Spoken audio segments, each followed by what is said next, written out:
Hello, my name is Andrew Thake. I'm from Minds and Money, and this is Minds and Money TV. And with me today, we're joined by Nana Sangmuah, CEO of Roscan Gold. A warm welcome to you, Nana. For those of you who are unfamiliar to Roscan Gold, can you tell us a little bit about Roscan Gold and where the projects are? Thanks, Andrew, for having me on your show.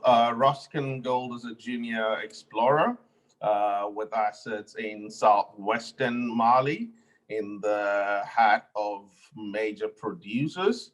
And we rapidly expanding and exploring to come up with discoveries that would move the dial for those around us and hopefully culminate to some good returns for shareholders that have been with us from inception. We basically had a major discovery, and recently, if you follow our press releases, you would have picked up the fact that we've picked up additional discoveries, and clearly that's the most exciting phase of the mining equity cycle, where you tend to see outsized returns.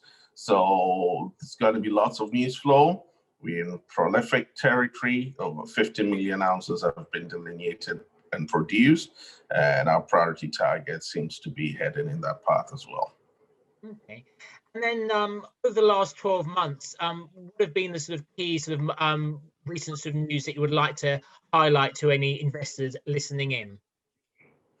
Well, I think one of the key highlights is the focus on the other targets that we have on our land package. We clearly think we are in a very prolific 20 plus kilometer corridor. And over the course of the rainy season, we have ramped up our drill rates to 5. Most of it were focused north of our main discovery. And we wanted to prove the prospectivity of the ground. And we've been lucky to be able to show some discoveries of some wide mineralized envelopes, which clearly warrants follow-up drilling, which we are doing currently, and ultimately points to more news flow coming out from us. And I think as the market appreciates the full multi-million ounce potential of our land package, it should translate into higher valuations as well. Mm-hmm. And what about your key goals for the next 6 months? What milestones can investors expect?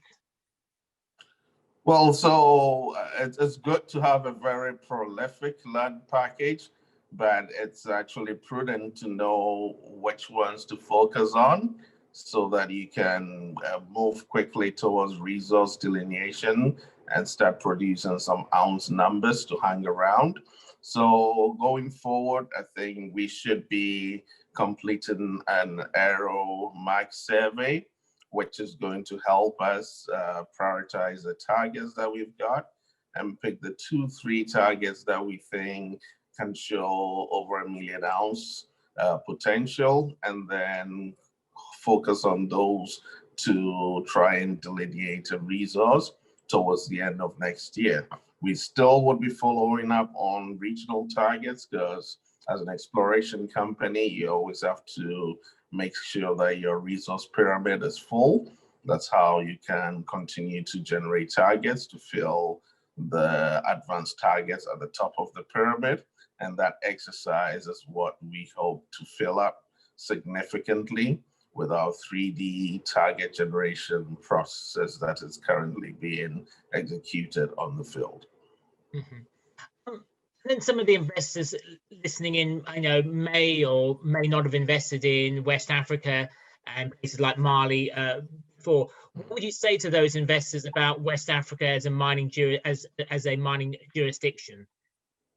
Well, I think it's one of the more favored jurisdictions, because you have one of the lower discovery costs.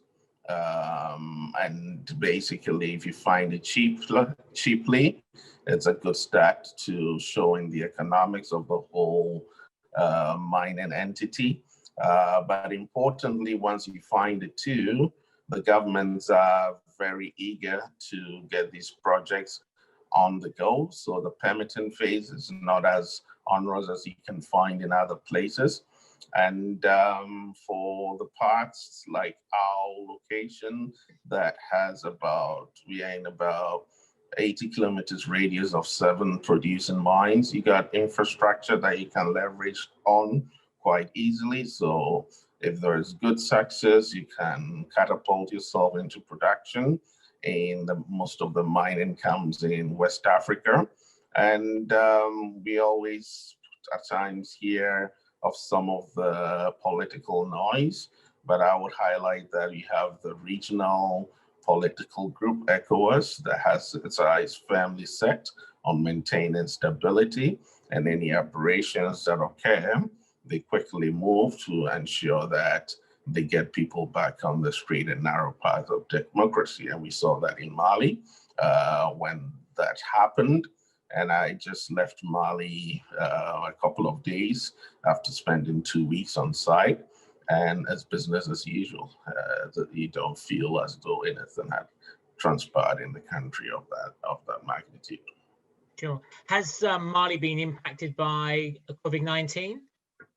And if so, how has it dealt with it? Some of our peers have recorded cases. I think they've brought a lot of that in check with protocols. We have very stringent protocols on our site, and our drillers also have their protocols. So it's like protocol upon protocol. So the security and safety is sort of heightened, and we've not had any incidents yet, knock on wood. And we continue to make sure that hand washing, nose masks, safety distances are well observed. And I witnessed that myself when I visited camp and stayed there for over 2 weeks. So I think so far so good. We've been able to actually not miss a heartbeat during this COVID crisis. We actually added drill rigs, expanded teams, and we've been able to achieve and cover a lot of ground. Okay. It sounds like you have a really good COVID-19 policy. Can you also talk to us a little bit about what your ESG policy is as well? What ESG policy? Well, I mean, basically that is something that we take very seriously, because we believe that we are in a camp that is going to ultimately lead to good discoveries, which would ultimately set its stage for a production scenario. And we want to get the social license in place so that once we have to go the full 9 yards, we don't have an issue of getting challenges and pushback from the community. In that regard, for instance, when COVID hit, we made donations to the local community, and that was probably ahead of some of our bigger peers. And the mayor was quite ecstatic about us stepping into the fray. And we continue to deliver donations for religious festivals. And we actually helped with our bulldozers to clear parts for school buildings for the community. And we're working on a program that would also make sure that we distribute some help for feeding programs that outcomes would source from the local farmers that we empower. So I think we've started putting quite a few things together, and we hope to actually continue and probably do more as we advance in the business of adding value to the ground we have and making sure that the stakeholders there also benefit from that exercise. Mm-hmm.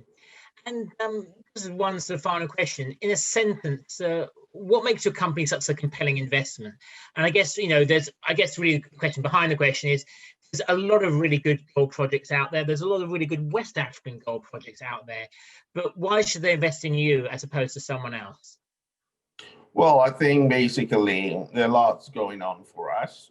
If you follow our drill results, we recorded pretty wide and high grade intercepts that definitely points to the potential of good economics once you delineate a resource. And normally with those grades and widths, it would be a sizable resource.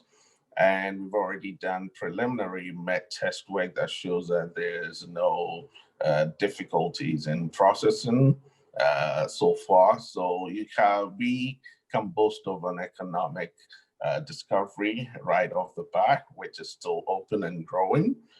On the back of that, we also making some good discoveries, which is yet to be priced into the market.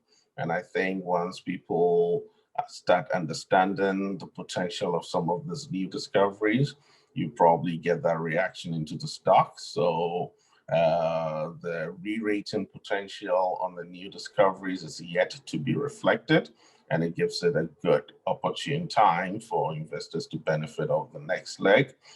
Other juniors would potentially might have one deposit, and that's probably what they focus on. But it's good that we have potentially more than 4 at this stage, and we'll be advancing all of them with some great urgency as we try to build a significant resource. And the other thing that I would also like to highlight is the team. If you look at the caliber of people that we've attracted, most of these guys have, in their own merits, developed junior companies into a position where they were acquired by either majors. They've built junior companies into multi-mine entities. So the talent pool is here, and we can basically draw from that and take this project to the full 9 years if need be. And if you look at the valuations of our peers in and around us, you could see the value proposition that could be created on our ground as we continue to unlock value. So I think to sum it up, prolific ground, prolific team, good track record of delivery, and it's just the early innings in the story here. Okay, thank you very much for that. So that was Nana Sangmuah, CEO of Roscan Gold. We'd definitely encourage you to go and check out Roscan Gold. Their ticker is TSX-V ROS. Thank you very much to Nana. This was Andrew Thake from Minds and Money TV. Thank you. Thanks for having me. It was a pleasure.